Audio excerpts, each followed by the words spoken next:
Hello friends, pregnancy में हम लोगों ने साइन ऑफ प्रेगनेंसी पढ़ा था। तो उसको आगे हम लोग कंटिन्यू करते हैं। इसमें फंडल हाइट देखेंगे कि फंडल हाइट कितने कौन से पोजीशन में कहाँ पे कैसे सुन सकते हैं, एफएचआर को, फंडल हाइट को कैसे मेजर करेंगे, कौन से वीक में कितना होता है, ये सब देखेंगे। तो स्टार्ट करते हैं। Fundal height it is measured to evaluate gestational age of the foetus के गेस्टेशनल एज को जानने के लिए हम लोग फंडल हाइट को चेक करते हैं, क्योंकि फंडल हाइट जो है जितना सेंटीमीटर होता है लगभग उतने के आसपास जो होता है वो फीटस का वीक होता है। तो during the second and third trimester यानी कि 18 से 30 weeks, fundal height in centimetre equal to foetal age in weeks plus 2 या माइनस 2 वीक्स। बोले ना, जैसे सेकेंड एंड थर्ड ट्राइमेस्टर में जो 18 से 30 वीक्स का जो पीरियड होता है उसके दौरान जो फंडल हाइट होता है वो सेंटीमीटर में इक्वल होता है। जितना वीक होता है उतना ही सेंटीमीटर का फंडल हाइट होता है। आगे देखते हैं। Fundal height according to age of gestations describe in table. इस टेबल में दिया हुआ है। हमेशा क्वेश्चन पूछता है एग्ज़ाम में कि फंडल हाइट इतने वीक्स में कहाँ पे होगा, कितना होगा। तो देखते हैं। Fundal height, period of gestation and location of fundal height. तो सबसे पहले जो 12 वीक्स से लेस देन 12 वीक्स में जो होता है वो फंडल हाइट जो होता है वो प्यूबिक सिम्फाइसिस से बिलो रहता है, below the pubic symphysis. And 12 weeks में fundus and just above pubic bone, जो प्यूबिक बोन होता है उसके जस्ट ऊपर में होता है फंडस। फिर 4 वीक्स का इसमें गैप लिया हुआ है। तो 16 वीक्स में जो होता है half way between umbilicus and symphysis pubis.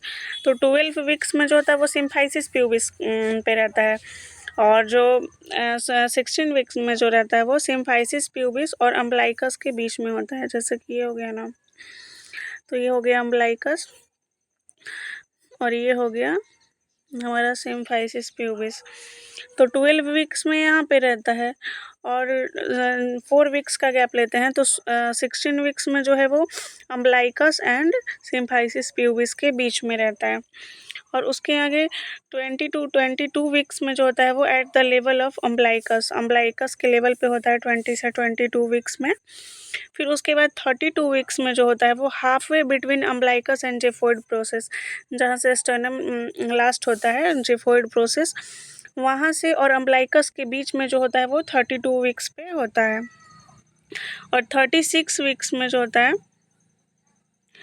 36 weeks में जो होता है वो at the level of xiphoid process, जो जिफोइड प्रोसेस है यहाँ पे देख सकते हैं, यहाँ पे दिया हुआ है कि होता है 36 वीक्स में।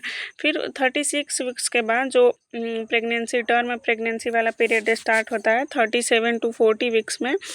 तो at below the xiphoid process due to lightening, फिर वो ऐसे नीचे आने लगता है क्योंकि बेबी अब नीचे की ओर डिसेंड होने लगता है, लाइटनिंग होने लगता है।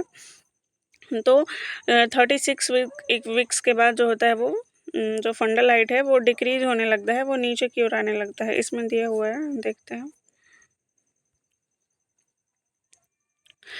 दिया हुआ है ना, 12 weeks just fundus just above pubic bone, जो प्यूबिक बोन होता है ये वाला उसे जस्ट थोड़ा सा ऊपर होता है 12 वीक्स में।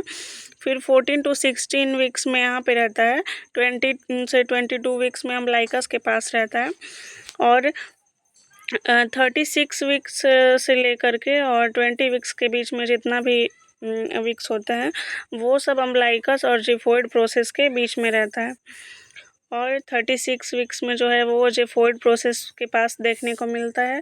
और 36 वीक्स के बाद यानी कि 40 वीक्स में टर्म में fundus drops below 38 week level as presenting part drops down into pelvis. वो पेल्विस में नीचे की ओर डिसेंड होने लगता है बेबी बर्थ के लिए, लेबर के लिए, तो इसीलिए वो फिर नीचे आने लगता है। अब यहाँ पे देखते हैं कि इसको मेजर कैसे करेंगे। How to measure fundal height. Place the client in supine position. सबसे पहले पेशेंट को सुपाइन पोजीशन में लेटाएंगे। Place the end of the tape measure at the level of symphysis pubis. जो टेप है उसका जो टेप का एंड है वो सिम्फाइसिस प्यूबिस के पास रखेंगे, यहाँ पे। फिर stretch the tape to the top of the uterine fundus, जहाँ तक यूट्राइन फंडस उभरा हुआ है वहाँ तक ऊपर की ओर ले जाएंगे और नोट करेंगे एंड रिकॉर्ड करेंगे मेजरमेंट को। Note: when measuring fundal height, client should be placed in lateral position just after height measure. जैसे ही height measure कर लेंगे फिर उसको lateral position देंगे to prevent supine hypotension syndrome. supine hypotension syndrome को prevent करने के लिए, क्योंकि जो inferior vena cava होता है वो suppressed हो जाता है, इसीलिए। अब FHR कैसे अस्कल्टेट करेंगे तो देखते हैं हम। FHR auscultation: fetal heart sound are best audible through the back of the fetus. Fetus के पीछे से हम लोग ज़्यादा अच्छे से साउंड को सुन सकते हैं in vertex and breech presentation. Vertex और ब्रीच प्रेजेंटेशन रहता है, तो वर्टेक्स मीन्स की जो बेबी का हेड है वो पहले बाहर आएगा, वो नज़र आएगा, दिखेगा। और ब्रीच प्रेजेंटेशन में पहले पैर बाहर आता है, पैर नज़र आता है। इन फेस प्रेजेंटेशन में heart sound are heard through fetal chest, और अगर फेस प्रेजेंटेशन रहता है तो हम लोग चेस्ट के थ्रू सुनते हैं। तो maximum intensity of FSH is below the umbilicus in cephalic presentation. Cephalic presentation में यानी कि हेड जब पहले आता है तो उस वाले प्रेजेंटेशन में हम जो एफएचएच सुनते हैं उसका ज़्यादा चांस रहता है कि अम्बलाइकस से नीचे देखने को मिलेगा। क्यों? क्योंकि ऐसे रहता है ना बेबी, ऐसे। तो यहाँ पे ये हो गया अम्बलाइकस, तो इसका जो चेस्ट होता है तो अम्बलाइकस से नीचे रहता है सिफेलिक में, इसीलिए हम लोग अम्बलाइकस से नीचे ज़्यादा चांस होता है कि एफएचएच सुनने को मिलेगा।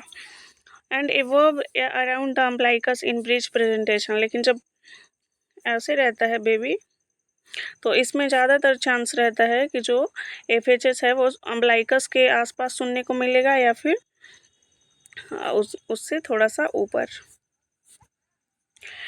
FHR can be heard during Doppler at 10 weeks. Doppler से हम लोग 10 वीक में सुन सकते हैं एंड स्टेथोस्कोप से 18 to 20 वीक्स में सुन सकते हैं। आगे देखते हैं।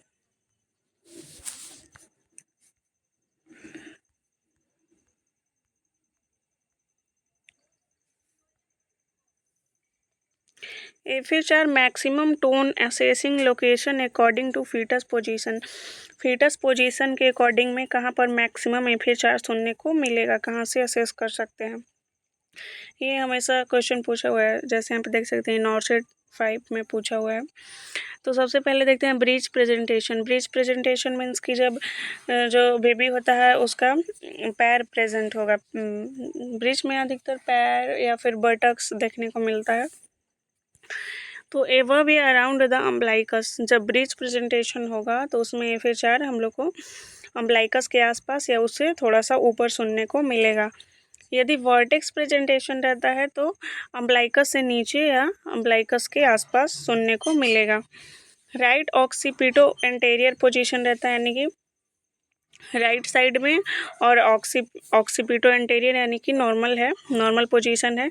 जैसे नॉर्मल बेबी ऐसे रहता है, लेकिन ये जो है वो इधर राइट साइड में रहेगा। तो FHR हम लोग को राइट साइड में ही सुनने को मिलेगा और बिलो द अम्बलाइकस से नीचे राइट साइड में सुनने को मिलेगा या एट MC बर्नी पॉइंट पे। लेफ्ट ऑक्सीपिटो इंटीरियर FHR जो है heard at left side abdomen के एंड बिलो द अम्बलाइकस। यदि राइट ऑक्सीपिटो पोस्टीरियर रहता है तो FHR heard at right side of abdomen near umbilicus. Umbilicus के एकदम आसपास देखने को मिलेगा राइट साइड में। और लेफ्ट ऑक्सीपिटो पोस्टीरियर रहता है तो FHR heard at left side of abdomen near the umbilicus, जैसे यहाँ पे मार्क किया हुआ है। जैसे ब्रिज प्रेजेंटेशन में यहाँ पे दिया हुआ है, ब्रिज प्रेजेंटेशन में देखने को मिलेगा अम्बलाइकस से अम्ब्लाइकस से ऊपर देखने को मिलेगा या आसपास अम्ब्लाइकस के। लेफ्ट ऑक्सीपिटो पोस्टीरियर रहता है तो लेफ्ट साइड में देखने को मिलेगा अम्ब्लाइकस से थोड़ा सा नीचे। एंड अगर राइट ऑक्सीपिटो पोस्टीरियर रहता है तो राइट साइड में अम्ब्लाइकस से नीचे देखने को मिलेगा। और राइट ऑक्सीपिटो एंटेरियर रहता है तो राइट साइड में एमसी बर्नी पॉइंट बोल सकते हैं, ये इसके बीच में जो रहता है यहाँ पे। और लेफ्ट साइड में लेफ्ट ऑक्सीपुट एंटेरियर तो लेफ्ट साइड में एमसी बर्नी पॉइंट पे देखने को मिलेगा। ये था FH4 का लोकेशन क्या होता है और कितना होता है, कौन से वीक में सुन सकते हैं, कैसे। अब आते हैं माइनर डिस्कम्फर्ट ड्यूरिंग प्रेगनेंसी के दौरान जो माइनर डिस्कम्फर्ट होते हैं उनमें क्या क्या है और वो क्यों होता है। नोजिया एंड वोमिटिंग, ये अक्सर देखने को मिलता है, नोजिया एंड वोमिटिंग। तो it usually occurs in first trimester and automatically subside in third trimester. तो नोजिया एंड वोमिटिंग जो होता है वो हमेशा फर्स्ट ट्राइमेस्टर में देखने को मिलता है। क्यों मिलता है? क्योंकि HCG हार्मोन जो होता है वो बढ़ने लगता है इसीलिए। और ये ऑटोमेटिकली जो है कुछ टाइम बाद जो HCG हार्मोन का लेवल है 70 डेज़ के बाद क्या होने लगता है, धीरे धीरे कम होने लगता है। तो ये थर्ड ट्राइमेस्टर तक खुद सबसाइड हो जाता है, ख़त्म हो जाता है। It is caused by elevated level of HCG hormone. Excessive vomiting due to HCG hormone is known as hyperemesis gravidarum. Emesis vomiting को बोलते हैं और ज़्यादा होता है इसलिए हाइपरइमेसिस, और प्रेगनेंसी में होता है इसीलिए इसे ग्रेविडेरम बोलते हैं। तो ये हमेशा क्वेश्चन पूछता है कि हाइपरइमेसिस ग्रेविडेरम किसके कारण होता है, तो due to HCG hormone. Nursing care इसमें क्या करते हैं, eating dry crackers before rising and small frequent low fat diet during the day. सबसे पहले जब हम लोग जगते हैं तो कुछ ड्राई क्रैकर्स लेते हैं और थोड़ा थोड़ा अमाउंट में और बार बार लेते हैं। लो फैट डाइट लेते हैं डे टाइम में, स्पेशली फर्स्ट ट्राइमेस्टर में। Avoid fried and spicy food को अवॉइड करते हैं। ड्रिंक मोर लिक्विड, बहुत ज़्यादा लिक्विड पीना होता है अगर हाइपरइमेसिस ग्रेविडेरम हो रहा है तो इलेक्ट्रोलाइट को बैलेंस करने के लिए। And immediately contact to doctor, और डॉक्टर से कॉन्टैक्ट करना है। अगला है यूरिनरी अर्जेंसी एंड फ्रीक्वेंसी, यानी कि यूरिन का बार बार लगना। It is caused by enlarge uterus that exert pressure on the bladder. Uterus का जैसे जैसे साइज़ बढ़ते जाता है तो ब्लैडर पे प्रेशर क्रिएट करता है, जिसके वजह से बार बार यूरिन लगता है। तो इसमें नर्सिंग केयर क्या करेंगे, वॉइडिंग एट रेगुलर इंटरवल पे वॉइड करेंगे। And drink water more than 2 litre per day, 2 litre से ज़्यादा फ्लूइड पियेंगे। एंड केगल एक्सरसाइज परफॉर्म करेंगे जिससे ब्लैडर टोन जो होता है वो कंट्रोल होता है। अगला है breast tenderness. It is occurs throughout pregnancy, ये प्रेगनेंसी में देखने को मिलता है। Caused by increase level of estrogen and progesterone hormone. Estrogen and progesterone hormone के बढ़ने की वजह से ब्रेस्ट में टेंडरनेस देखने को मिलता है। तो इसमें नर्सिंग केयर क्या कर सकते हैं, तो wearing supportive bra and avoiding the use of soap on the nipples. Soap को अवॉइड करते हैं निपल्स पे लगाने से, क्योंकि वहाँ का जो स्किन होता है ड्राई हो जाता है सोप लगाने से, इसीलिए ड्राइनेस को प्रिवेंट करने के लिए हम लोग सोप को अवॉइड करते हैं। अगला जो है वो increase vaginal discharge. It can occurs throughout pregnancy caused by hypertrophy and thickening of the vaginal mucosa and increase mucus production. वहाँ पे जो ब्लड वेसल्स हैं वो ज़्यादा होते हैं, तो वहाँ पे जो ब्लड सर्कुलेशन होता है प्रेगनेंसी में ज़्यादा होने लगता है, जिससे वहाँ का जो मसल्स होता है वेजाइना का और जो सेल होती है वो हाइपरट्रॉफी हो जाती है एंड जो वेजाइना का वॉल होता है वो थिक हो जाता है और वहाँ का म्यूकस का प्रोडक्शन भी जो है वो बढ़ जाता है, जिसके वजह से वेजाइनल डिस्चार्ज ज़्यादा देखने को मिलता है। तो इसमें नर्सिंग केयर क्या करेंगे, maintain proper hygiene and wear cotton underwear. Proper hygiene को मेंटेन करेंगे एंड कॉटन अंडरवियर। पहनेंगे। Avoid touching. अगला है हार्ट बर्न। हार्ट बर्न होता है, it is usually occurs in second and third trimester. Second and third trimester में देखने को मिलता है heartburn. It is occurs due to increase level of progesterone that will decrease GI motility in stomach and esophageal reflex. क्या होता है कि ये अधिकतर जो है वो सेकेंड एंड थर्ड ट्राइमेस्टर में देखने को मिलता है। जब प्रोजेस्टेरोन का लेवल बढ़ जाता है तो प्रोजेस्टेरोन का लेवल बढ़ने के वजह से जो GI मोटिलिटी होती है, यानी जो गैस्ट्रो इंटेस्टिनल मूवमेंट जो होता है वो डिक्रीज हो जाता है। तो मूवमेंट डिक्रीज होने की वजह से जो डाइजेशन होता है वो स्लो हो जाता है, जिसके वजह से स्टमक में वो जो है फूड जो है वो जमा रहता है। तो इसोफेजियल रिफ्लेक्स यानी कि जो फूड है वो ऊपर की ओर आ जाता है। बार बार हार्ट बर्न देखने को, फूड जो है वो एसोफेगस में आ जाता है, जिसके वजह से हार्ट बर्न देखने को मिलता है।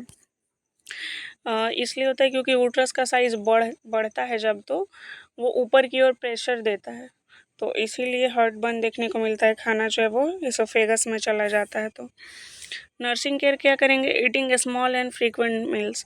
बोलेंगे थोड़ा थोड़ा खाने के लिए बार बार। And sitting up right for 30 minutes after meal. खाने के बाद 30 मिनट्स तक सीटिंग पोजीशन में बैठेंगे। अवॉइड करेंगे फैटी एंड स्पाइसी फूड्स को। Ankle edema and varicose veins. It is usually occurs in second and third trimester. It is occurs due to increased venous pressure below the uterus. Uterus के नीचे का जो venous pressure है वो increase हो जाता है, जिसके वजह से एडीमा एंड वेरिकोज वेन देखने को मिलता है। इसमें नर्सिंग केयर क्या कर सकते हैं? तो elevate the legs at least twice a day. एक दिन में कम से कम 2 बार पैर को एलिवेट करके रखेंगे, ऊपर करके रखेंगे जब हम रेस्ट कर रहे होते हैं। Sleeping in side lying position. Side lying lateral position में सोएंगे। वियरिंग सपोर्टिव स्टॉकिंग जो है वो पहनेंगे। And avoid long sitting and standing position. लंबे समय तक खड़े रहने से या बैठने से बचेंगे। अगला है हेमोरॉइड्स। हेमोरॉइड्स जो होता है usually occurs in second and third trimester, यानी कि हेमोरॉइड्स मीन्स की एनस के पास जो है वो ब्लीडिंग होने लगता है। तो ये भी जो है वो सेकेंड एंड थर्ड ट्राइमेस्टर में देखने को मिलता है। क्यों? वेनस प्रेशर बढ़ने की वजह से और कॉन्स्टिपेशन की वजह से जो GI मोटिलिटी है वो तो डिक्रीज हो जाती है, जिसके वजह से कॉन्स्टिपेशन देखने को मिलता है। तो इसमें नर्सिंग केयर क्या कर सकते हैं? सीज बाथ प्रोवाइड करेंगे। सीटिंग ऑन अ सॉफ्ट पीलो पे बैठेंगे। ईटिंग हाई फाइबर डाइट जिससे कॉन्स्टिपेशन को प्रिवेंट कर सके। एंड ड्रिंक सफिशिएंट लेंगे और एक्सरसाइज करेंगे। सुपाइन हाइपोटेंशन सिंड्रोम भी देखने को मिलता है। क्यों? इसे प्रेशर जो होता है इन्फीरियर वेना केवा पे वो बढ़ जाता है यूट्रस इनलार्ज होने की वजह से, और जब हम सुपाइन पोजीशन में लेटते हैं तो सुपाइन पोजीशन को अवॉइड करेंगे और place the client in left lateral position.